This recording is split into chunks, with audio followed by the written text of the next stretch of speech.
কোরআনকে পছন্দ করে না যারা, ইসলামের বিপক্ষে যারা, জোরে বলেন ঠিক কিনা। নবীরা যতক্ষণ সুন্দর সুন্দর কথা বলেছেন, ভালো আচরণের কথা বলেছেন, তাদের কোনো সমস্যা হয় নাই। নবীরা যখনই তাগুতের বিরুদ্ধে বলেছেন, অন্যায়ের বিরুদ্ধে বলেছেন, রাষ্ট্রীয় শক্তির বিরুদ্ধে কথা বলেছেন, তখনই নবীদের উপর আযাব আর গজব চেপে বসেছে। চিল্লায় বলেন ঠিক কিনা। এটা ছিল সব নবীদের উপর কমন। এমন কোন নবী নাই যেই নবীর উপর জুলুম আসে নাই, এমন কোন নবী নাই যেই নবীর উপর অত্যাচার আসে নাই। এটা ছিল নবীদের মধ্য থেকে সকল নবীদের কমন যেই 10টা বিষয়, তার সর্বশেষ বিষয় হচ্ছে আল মুআদা। নবীদের বিরোধিতা হয়েছে। কোন নবীরে আহলান সাহালান বলে কেউ রিসিভ করে নাই, নবীর জন্য রেড কার্পেট রিসিপশন দেয় নাই, নবীরে লাল গালিচা সংবর্ধনা দেয় নাই, বরং নবীর বিরোধিতা করেছে এমন এক শ্রেণীর লোক সমাজে আছে না নাই। এজন্য নবীদের জীবনী থেকে আমাদের প্রথম শিক্ষা হলো নবীরা আমাদের মডেল। নবীরা আমাদের কি? চিল্লায় বলেন আমাদের মডেল কারা? নবীরা। চিল্লায় বলেন আমাদের মডেল কারা? নবীরা আমাদের মডেল। তাদের জীবনী থেকে আমাদের শিক্ষা নিতে হবে। আল্লাহ বললেন ফাসবির কামা সাবারা উলুল আজমি মিনার রসুল। ও দুনিয়ার মানুষেরা শোনো, উলুল আজমি মিনার রসুল ছিলেন 5 জন নবী। জোরে বলেন কয়জন নবী? তারা যেমনি সবর ধারণ করেছে, তোমরাও তেমনি সবর ধারণ করো। এই পৃথিবীতে পরীক্ষা না দিয়ে কোন নবী সফল হয় নাই। এই পৃথিবীটাই পরীক্ষা। পৃথিবীটা কি? যাকে আল্লাহ ধনী বানিয়েছে ধন দিয়ে পরীক্ষা, যাকে আল্লাহ সম্পদ দেয় নাই তাকে আল্লাহ গরিব বানিয়ে পরীক্ষা।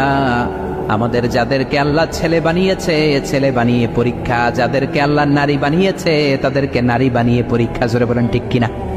সব নবীরা পরীক্ষা দিয়ে প্রমাণ করেছে যে তারা কালিমার পথে সত্যবাদী। চিল্লায় বলেন ঠিক কিনা। এমন কোন নবী নাই পরীক্ষার সম্মুখীন হয় নাই। এজন্য বিশ্বনবী বলতেন আসাদুন নাসি বালাআন আল আম্বিয়া।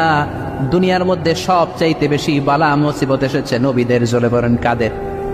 কাদের? পৃথিবীর সবচাইতে সেরা মানুষ নবীরা, কিন্তু তাদের উপর বালা মুসিবত বেশি। আমরা কয়জনে কালিমার জন্য চর খেয়েছি, থাপ্পড় খেয়েছি? কয়জন আমরা গালি খেয়েছি? কয়জন আমরা কালিমার দাওয়াত প্রচার করতে যে জেল খেটেছি? মাইর খায় নাই, অত্যাচারের শিকার হয় নাই, এমন কোন নবী আল্লাহর জমিনে নাই। চিল্লায় বলেন ঠিক কিনা। এজন্য আল্লাহ বলেন 5 জন নবী তোমাদের বিশেষ করে মডেল। উলুল আজমি মিনার রাসূল 1 নম্বরে সাইয়েদানা নূহ আলাইহিস সালাম। তিনি 1000 বছর 50 কম মানে 950 বছর দাওয়াত দিয়েছেন। কয় বছর? 950 বছর দাওয়াত দিয়ে 900 মানুষকেও কালিমার পথে আনতে পারে নাই। তার উম্মত ছিল 80 জন। চিল্লায় বলেন কয়জন? সাইয়েদানা নূহ আলাইহিস সালামের উম্মত ছিল 80 জন।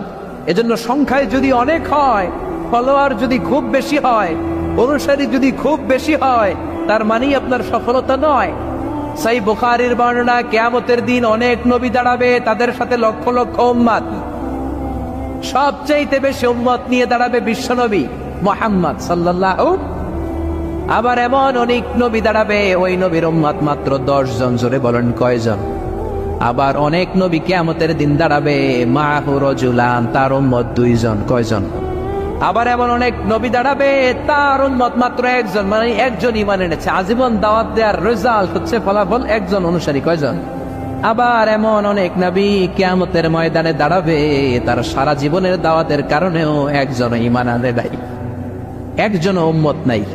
এজন্য আপনার সফলতা এবং ব্যর্থতা হচ্ছে আপনি কতটুকু আল্লাহর পথে আছেন। আপনার দায়িত্ব আপনি কতটুকু পালন করছেন। কে শুনলো কে শুনলো না এটা দেখার বিষয় না। আপনি আল্লাহর কথাগুলো, কোরআনের কথাগুলো মানুষের দরবারে পৌঁছে দিলেন কিনা সেটাই দেখার বিষয়। ঠিক কিনা। সাইয়েদানা নূহ আলাইহিস সালাম। নূহ আলাইহিস সালাম পৃথিবীর সর্বপ্রথম রাসূল। 950 বছর দাওয়াত দিলেন। কয় বছর? উম্মত হলো মাত্র 80 জন। জোরে বলেন কয়জন? রাগের চোটে আল্লাহরে বললেন, আল্লাহ রে রব্বিন্নী দাউতু কওমি লাইলা ওয়া নাহারা। দিনে রাতে দাওয়াত দিলাম, ফালাম ইয়াজিদহুম দুআই ইল্লা ফিরারা। যখনই আমি দাওয়াত দিতে যাই লোকজন ভেগে ভেগে যায়। দাওয়াত দিতে গেলে ভেগে যায়। আমি দাওয়াত দিতেছি, আপনারা কি ভেগে চলে যাচ্ছেন? আঙ্গুলগুলো কানের মধ্যে ঢুকিয়ে রাখতো যাতে কালেমার কথা না শোনা যায়। আবার কাপড় দিয়ে চেহারা ঢেকে রাখতো, অহংকার করতো। সাইয়েদনা নূহের উপর এমন কোন অত্যাচার নাই, করা হয় নাই। ওনারে পেটানো হতো, পাগল বলা হতো, গালি দেওয়া হতো, কুকুর লেলিয়ে দেওয়া হতো, পিটাতে পিটাতে মরে গিয়েছে ভেবে। সাইয়েদনা নূহ যখন বেহুশ হয়ে যেতেন, মারা গিয়েছে ভেবে কাঁথা দিয়ে পেঁচিয়ে পাহাড়ে রেখে আসা হতো। আবার পাহাড়ের উপর থেকে হুঁশ ফিরে পেলে সাইয়েদনা নূহ পাহাড় থেকে নেমে লোকালয়ে এসে লোকদের কাছে আবার ধৈর্য নিয়ে দাওয়াত দিতেন, লা ইলাহা ইল্লাল্লাহু নূহুন রাসূলুল্লাহ, আবার দাওয়াত দিতেন। এই ছিল নবীদের দাওয়াত। উনি দাওয়াত দিতে লাগলেন, দিতে দিতে অসহ্য, আর কত দাওয়াত দেওয়া যায়, কথা শুনে না ওনার। উনি আল্লাহরে বললেন, রব্বিলা তাযার আলাল আরদি মিনাল কাফিরিনা দাইয়ারা, ও আল্লাহ 950 বছরে দাওয়াত দিলাম, দাড়িগুলোরে সাদা করে ফেললাম, 80 জনের বেশি উম্মত হলো না, কাফেরদের আন্ডা বাচ্চা যত আছে সব গুলারে শেষ করে দাও। আল্লাহ বললেন, নূহ বিশাল একটা নৌকা বানাও, সবাই নৌকার উপরে ওঠো, বিশাল বড় তুফান হবে, বন্যা হবে। এই কথা শুনে সবাই হাসাহাসি, মরুভূমির মধ্যে আবার বন্যা কেমনে হয়? সাইয়েদনা নূহের ছেলে বলে, বন্যা হলে ব্যাপার না, আমি পাহাড়ে উঠে যাব। সাইয়েদনা